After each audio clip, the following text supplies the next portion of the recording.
sdílet Boha s lidmi, kteří Boha ještě neznají. Jak můžeme ho sdílet? Můžeme ho sdílet tak, že například se za někoho vytrvale a pravidelně modlíme. Modlíme se, aby ten člověk, aby ho Pán Bůh se dotkl jeho srdce, dal se mu poznat, přitáhl ho k sobě. Můžeme takhle sdílet Boha?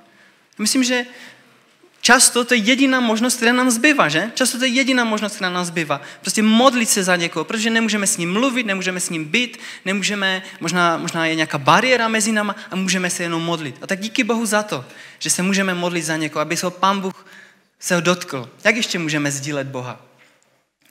Můžeme například svým životem, myslím, že? S někým trávíme čas v rodině, v práci a lidé, kteří možná neznají Boha, když se dívají na náš život, tak vidí, jo, v životě toho člověka je něco, Bůh, to, čemu on věří, co vyznává, to je reálné. Funguje to v jeho životě. A můžeme být, jak je v Evangelii napsáno, takovým světlem a solí pro ty lidi. Nemusíme se úplně modlit, nemusíme nic říkat, jenom se dívají na náš život a vidí v něm to, že Bůh je reálný. Jsme takovou prodlouženou Boží rukou pro ně. Jak ještě můžeme sdílet Boha? Asi nejčastější způsob je, že mluvíme s lidmi, že? Že někomu vysvětlujeme evangelium, kdo je Bůh, kdo je Ježíš, co pro nás Ježíš udělal a to, že to něco pro nás Ježíš udělal, že to bylo dobré a že to může udělat i v životě toho člověka, se kterým hovoříme. A já si myslím, že tak nějak někteří z vás se v tom i cvičí, v tomto sdílení, že? Někteří pravidelně docházíte na modlitevní karavan, kde je skvělá příležitost mluvit o Bohu s lidmi, modlit se za ně. V tomto roce jsme měli speciální bohoslužbu, velikonoční bohoslužbu, kde jsem vás vyzýval k tomu, abyste se nebali někoho pozvat tady. Že se může něco dozvědět o Bohu, získat nějaké poznání a taky, že je možnost, že se ho Pán Bůh může dotknout nějakým způsobem. Navazuji na to, co jsem před chvíličkou říkal, že 10.8. opět to bude skvělá příležitost někoho pozvat na to naše setkání, na tu bohoslužbu, která bude venku, tam v té farní zahradě.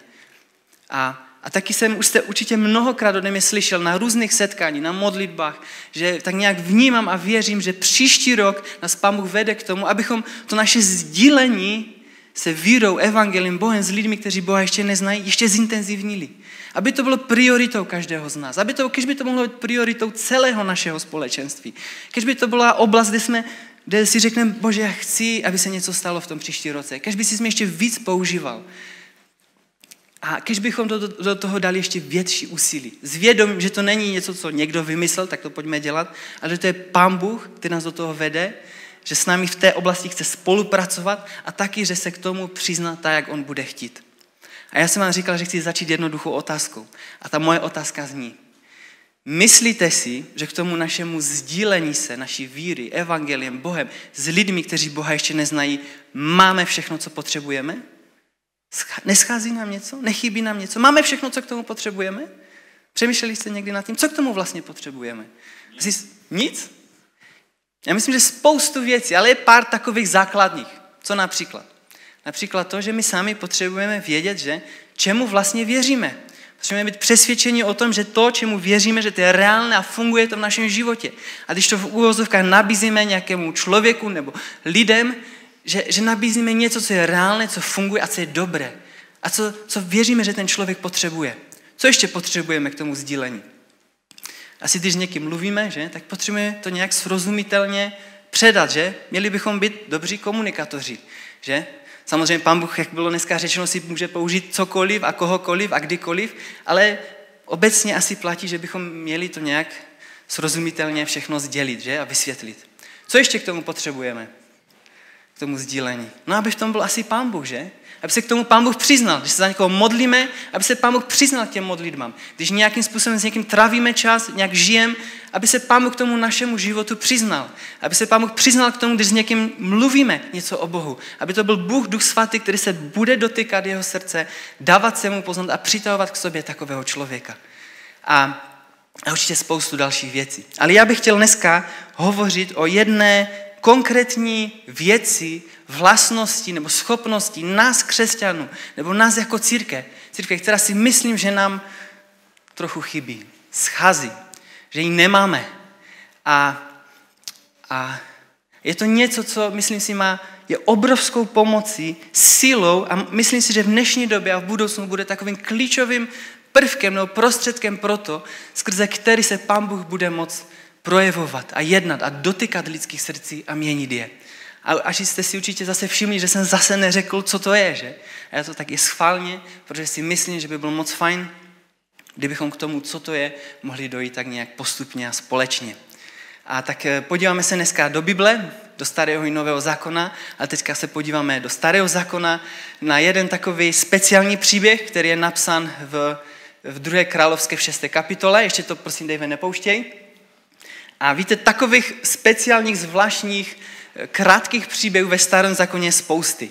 A oni jsou moc dobré podle mě v tom, že nám vykreslují obraz Boha, jaký je moc dobře, jaký Pán Bůh je, co vlastně on chce, jak přemýšlí, jak funguje, co dělá, co nedělá, co se mu líbí, co se mu nelíbí.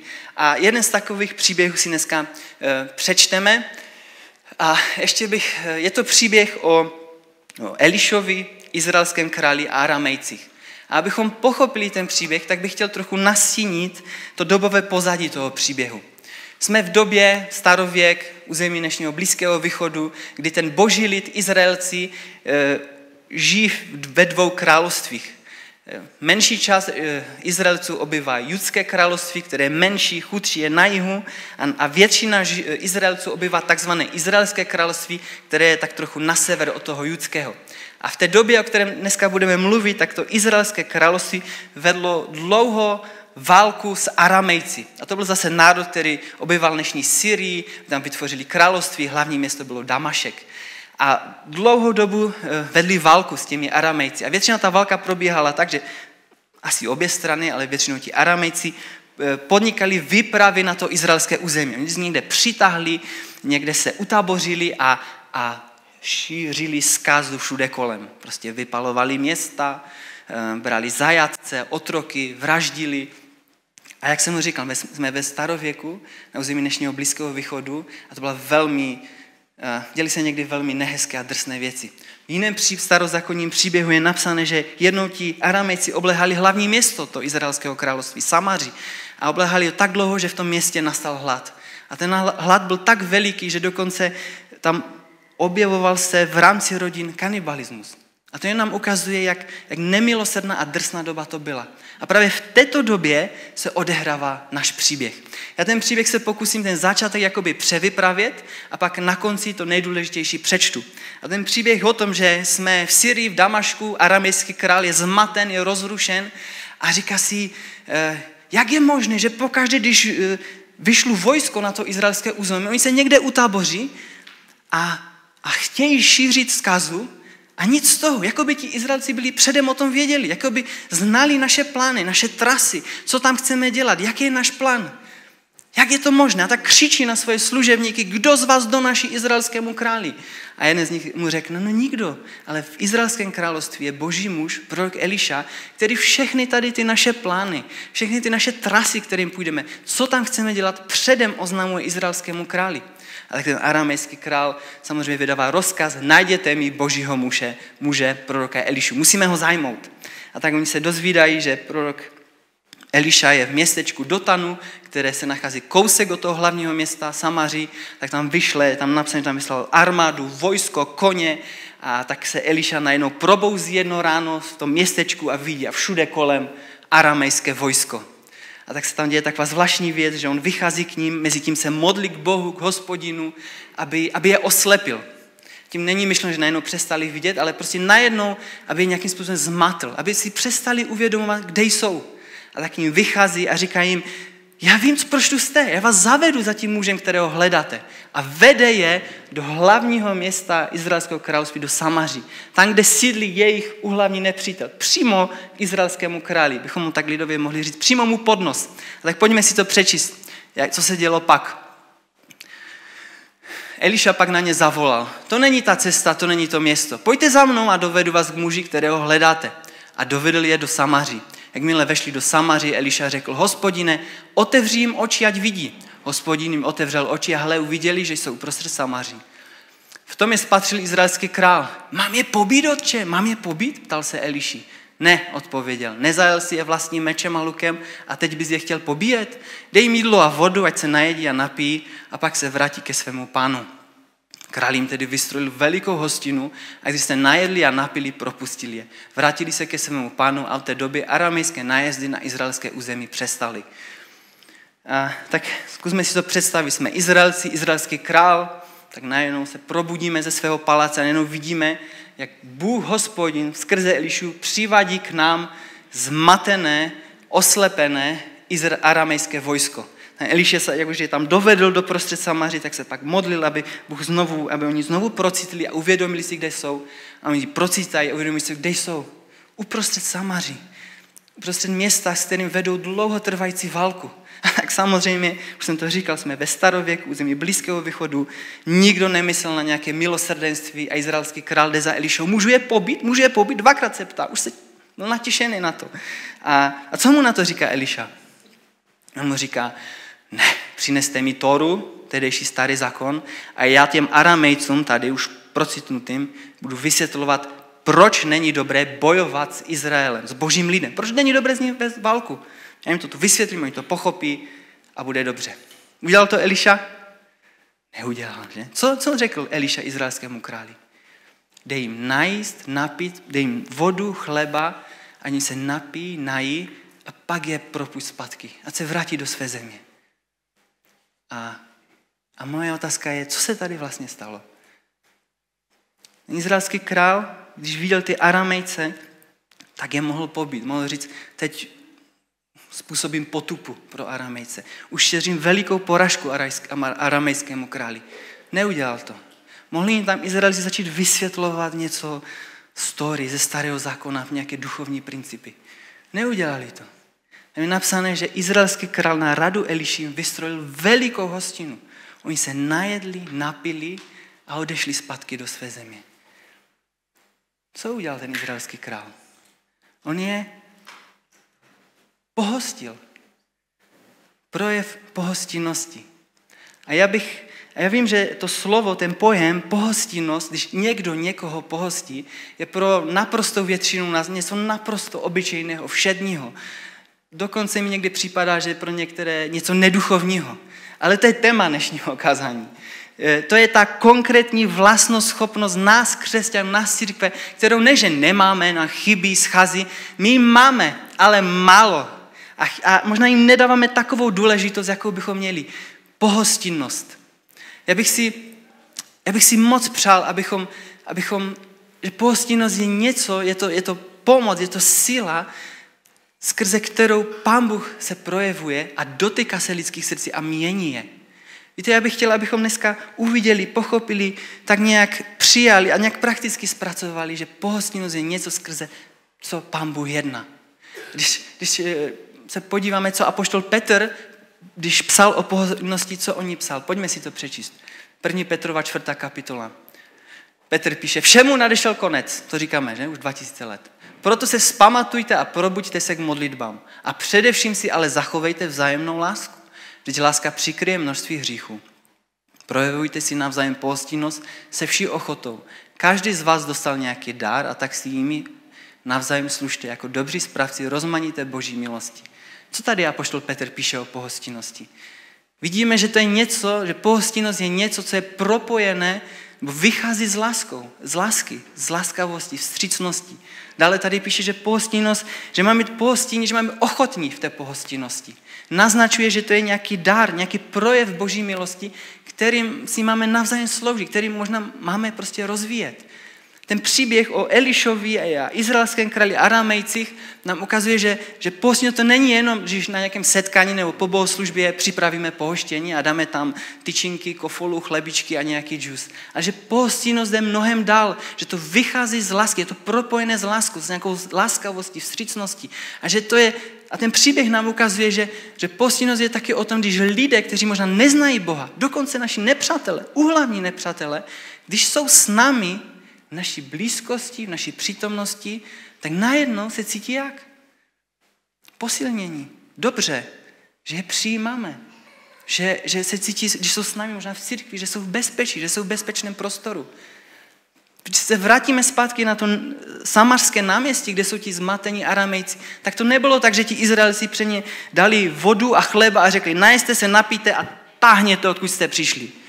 Ne, jsme ve starověku na území Blízkého východu a pohostinnost měla obrovský význam. Tam je napsané, že ten izraelský král mi vystavil prostě velikou hostinu. Oni hodovali, stolovali ze strany Izraelců vůči těm Aramejcům. To byl projev laskavosti, vstřícnosti, akt pokoje, usmíření. A v tom příběhu čteme, že ten obyčejný projev pohostinnosti, že to mělo takovou sílu, že to bylo tak silné pro ty Aramejce, že se to najednou nějak dotklo jejich srdce. Něco se změnilo, že když oni se potom vrátili do své země, do Syrie, do Damašku, tak napsané, že už nikdy nepronikli žádný vpad na izraelské území. Ten obyčejný projev pohostinnosti způsobil to, že ta dlouhotrvající válka mezi Aramejci a izraelským královstvím byla zastavena. Skrze projev pohostinnosti se projevila, co se projevilo? Obrovská boží moc. A já mluvím o boží moci, protože už dlouhou dobu, a chtěl bych se k tomu nějak vyjádřit, slyším, že z jedné strany, že potřebujeme více boží moci, aby se více projevovala boží moc. Pak mluvím s některými lidmi a oni jsou na to odborníci. Oni řeknou, tady byla boží moc, tady ne. To bylo z ducha, to nebylo z ducha. A jsou prostě na to odborníci a dokážou to přesně popsat. A já bych chtěl k tomu říct, někdy to, jak Pán Bůh projevuje boží moc, se liší od našich představ a očekávání. Když se podíváme na těch spoustu příběhů ve Starém zákoně i Novém zákoně, tak vidíme, že Pán Bůh se projevuje a věřím, že to platí pro dnešek a o to víc pro budoucnost skrze naši obyčejnou laskavost, vstřícnost, praktickou pohostinnost. Vůči komu? No vůči lidem, všem lidem. Věřícím, nevěřícím, přátelům, nepřátelům, známým, sousedům, cizincům, dokonce, jak jsme viděli v tom příběhu, našim uhlavním nepřátelům. Víte, církevní historici, badatelé se shodují v tom, že jeden z těch nejhlavnějších faktorů, proč církev v prvních staletích své existence tolik rostla, že se to křesťanství rozšířilo do římské říše. Víte, jaký byl ten nejhlavnější faktor? Pohostinnost obyčejných křesťanů. Že oni byli ochotní nejenom brát, ale taky dávat. Že byli ochotní ten svůj hrad, ten svůj domov otevřít lidem, všem lidem. Že byli ochotní, aby se u nich uskutečňovaly domácí skupinky, domácí bohoslužby. Že byli ochotní ubytovat nějaké cestující učedníky, kteří putovali z místa na místo, od města městu a zakladali církve, hlasali evangelium. Že ta pohostinnost se projevovala tak, že oni byli ochotní pustit, lidově řečeno, k sobě domů lidi bez ohledu na nějaké společenské postavení. Ať už to byli bohatí, chudí, otroci, svobodní, muži, ženy, děti, křičící děti. Každého. A víte, my se někdy tak, znovu to řeknu, lidově řečeno, hecujeme k tomu, abychom byli jako první křesťané. Plní boží moci, plní ducha. A když se podíváme do knihy Skutku a do těch všech dopisů, tak jak se ta boží moc tam projevuje? No především tím, že oni byli mezi sebou, ale taky navenek jací. Laskaví, vstřícní. Že to byli především velmi pohostinní lidé. Tak se projevovala ta boží moc, plnost ducha. To byl ten základ. A pak z toho všechno vycházelo. Laskavost, vstřícnost, ohleduplnost a že byli velmi pohostinní. A díky tomu mohlo křesťanství růst. A víte, já bych chtěl teďka říct osobní svědectví o pohostinnosti. Každý, kdo mě znáte, tak nějak víc, tak víte, že já v této oblasti pohostinnosti mám ještě jakoby obrovské rezervy, ale vím jednu věc, že Pán Bůh v této oblasti se mnou intenzivně pracuje. A vím, že to je on, který to dělá, protože mám ve svém životě jednoho člověka, budu mu říkat známý, a on je pro mě vzorem pohostinnosti. A já vím, že Pán Bůh dal do mého života, aby mě to učil, co to je pohostinnost, jak se to dělá. A vím, že to byl Pán Bůh, který ho dal do mého života. A ještě bych chtěl jenom říct pro upřesnit, to je člověk, který nemá nic společného s Bohem. Spíš naopak. A byl jsem s ním svědkem několika událostí. Mnohokrát jsem to viděl. A pokaždé ta událost měla stejný průběh. Objevoval jsem tam stejný vzorec. A ten byl, že za tím mým známým měla přijít navštěva. A já jsem to celé pozoroval. Ještě jenom upřesnit, že ten můj známý je muž a měla za ním přijít mužská navštěva. Kdyby to byla ženská navštěva, tak to moje vyprávění trochu ztratí smysl. Měla za ním přijít mužská navštěva. A já jsem věděl, že oni, ten můj známý a ta navštěva, jí nic nepojí. Oni nemají nějaké společné téma. Já vlastně ani nevím, proč se měli setkat. Jo, oni se neznali vlastně. A tak pozoruju toho mého známého a najednou on otevírá okno. A já říkám, proč otevíráš okno? Teď tam je mráz, zima. No a tady byl čerstvý vzduch. Pak začal uklízet ten prostor, který jsme obyvali. Pak začal lít vodu do džbanu, mačkat tam citrony. Pak někde odešel, přišel, přitáhl sebou, odněkud sehnal buchtu. Pak prostě a všechno to dal na stůl a připravil opravdu hezky vypadající pohoštění. A já jsem tak pozoroval, jsem říkal, jo, to bych taky dokázal. Jo, to asi každý z nás by dokázal. O tom to není, že? Jak jsem říkal, těch chlebičcích a kofole a džusu. Ale pak se dělo to nejzajímavější. On tak si sedl a čekal, až přijde ta navštěva. A tak ona přišla a bylo takové trapné ticho. Protože ten můj známý se snažil prostě nějak vyvíjet nějakou aktivitu, nějak vytvořit nějakou konverzaci, rozvinout, hledal nějaké společné téma, co by je pojilo. A víte, mu se to moc nedařilo ze začátku. Bylo to tak trochu na sílu. Znáte ten pocit? Ale po několika minutách co se stalo? Se mu vždycky povedlo prolomit ledy. Pokaždé. On se snažil a vždycky se mu to povedlo. A pak jsem viděl tu navštěvu a viděl jsem, jo, on se cítí dobře, je uvolněný, prožívá hezké chvíle ve svém životě. A ke mně to pokaždé, když to vidím, to má stejný scénář, to velmi promlouvá. A myslím, že to je něco, co Pán Bůh chce dělat v mém životě a věřím, že v celého společenství. Abychom byli jako můj známý v této oblasti. A kež by se to mohlo dít v našem společenství, takové věci. A Pán Bůh skrze to velmi jedná. A jakoby má to obrovskou sílu. Já bych chtěl teďka to moje povídání ukončit ještě jedním příběhem z Nového zákona. Je to velice známý příběh a je to příběh o setkání Ježíše se Zachem, celníkem Zachem. A už jste asi mnohokrát slyšeli, že celníci v té Ježíšově době měli status nejopovrhovanějších lidí. Horší než otroci. Že to byli lidé, kteří prostě vybírali daně od Židů a předávali je Římanům. Že kolaborovali s židovským úhlavním nepřítelem z Římany. A konkrétně tento celník Zachus, víme o něm, že on byl opravdu ještě zloděj a podvodník. Ale byl to taky člověk, který se chtěl setkat s Ježíšem. Tak protože byl malého vzrůstu, tak vylezl na nějaký uschlý fikovník a řekl si, když Ježíš bude procházet kolem, tak se s ním nějak setká, možná si mě nějak všimne. A tak opravdu asi po nějaké době Ježíš jde, je otočen davem, který se tlačí na něj a vidí Zachea. A říká, Zaché, pojď dolů. Dneska u tebe přijdu k tobě na návštěvu, na hostinu, na večeři. A víte, najednou ty role se otačejí, že? Už to není Bůh, Ježíš, křesťané, církev, která někoho hostí, ale je to celník, hříšník Zacheus, který hostí Ježíše, Boha. A já si dokážu představit, co se tomu tlačícímu davu, a to tam čteme v Lukášovi v 19. kapitole, co si asi pomysleli, když Ježíš řekl tomu Zachovi, dneska jdu k tobě na návštěvu, dneska mě pohostíš, dneska bude hostina mezi námi.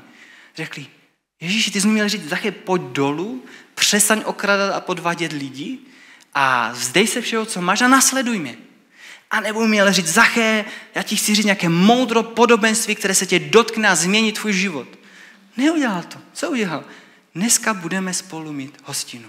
Budeme jíst, pít, najdeme nějaké společné téma, budeme si povídat, bude to dobrý čas. A tak čteme, že opravdu Ježíš z učeníky šel k Zacheovi na návštěvu, na hostinu, Zachus je pohostil a nevíme, co se tam dělo.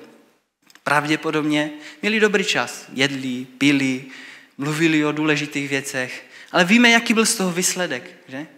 Najednou Zachus vychází a roznáší novinu, že polovinu svého majetku rozdá chudým a to, když někoho okradl na daních, bo byl výběrčí daní, tak mu to 4násobně vynahradí. Neuvěřitelně radikální změna. Obyčejné setkání, obyčejná návštěva, obyčejná hostina, že Zacheus pohostil Ježíše a výsledek byl radikální změna Zacheova srdce. Možná je jakoby nasval, proč není napsané, co se dělo na té návštěvě. Tam je jenom napsané, že Ježíš měl radost, když řekl, dneska přišlo spasení do tohoto domu. A já bych se chtěl říct, někdy stačí, když jsme prostě projevíme zájem od druhého člověka. Když my přijdeme na návštěvu, když si povídáme, když jsme s tím člověkem, když ten člověk cítí, že ho přijímáme, že jsme s ním v bezpečí, to je skvělý způsob. Viděli jsme to, skvělý způsob, prostřed, skrze který se projevuje Boží jednání, Boží moc, které dokáže změnit lidské srdce a přitáhnout takového člověka k sobě. Já bych vás chtěl teďka na konci tak vyzvat takové úplně jednoduché věci, abychom si uvědomili, pochopili, přijali a tak nějak prakticky zpracovali to, že a viděli jsme to, že se to dělo v minulosti, ve starém i novém zákoně, že se to děje dneska a já věřím, že to čím dál víc se bude dít v budoucnosti, že když my jako jednotlivci, jako toto společenství, jako církev, tak nějak pochopíme, že skrze naši takovou obyčejnou někdy laskavost, vstřícnost, že Pán Bůh se skrze to může neuvěřitelným způsobem projevit. Že to není jen tak, že jsme nějací slušní a hodní a milí, ale že to je obrovský způsob, jakým Pán Bůh může jednat. Když někomu projevíme pohostinnost, když se někdo s námi cítí, že mu je dobře, bezpečně, neberme to, že to je něco obvyklého, že to je dokonce někdy něco neduchovního. To je skvělý způsob a prostřed, skrze který Pán Bůh může jednat a projevit svoji moc a dotykat se lidského srdce a měnit ho. A to je to, o co nám jde. Ne? To je všechno. Mějte se hezky.